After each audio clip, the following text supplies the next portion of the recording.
দেখতে পাচ্ছ কি সুন্দর ভিউটা, অনেকটা বড় পুকুরটা। আবার জানো তো আমাদের বাড়িটার সামনেই এই পুকুর দুটো।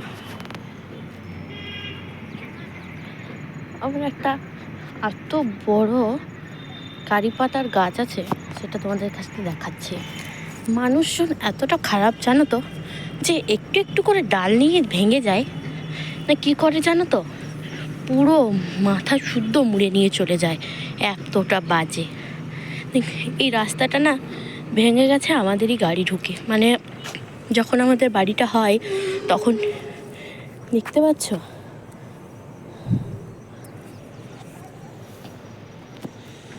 কতটা বড় গাছটা হয়েছিল, কিন্তু সবাই এমনভাবে মুড়ে নিয়ে চলে যায়। আমি কি করি বলো তো, আমি যখন রান্না করি না, তখন যদি দরকার লাগে তখন দৌড়ে আসি, ডালটা চাপিয়ে এসে একটা পাতা ভেঙে নিয়ে দৌড়ে চলে যাই। যাই হোক, ভিডিওটা ভালো লাগলে লাইক কমেন্ট শেয়ার অবশ্যই করে দেওয়ার, চ্যানেলটা সাবস্ক্রাইব করতে ভুলবে না। টাটা।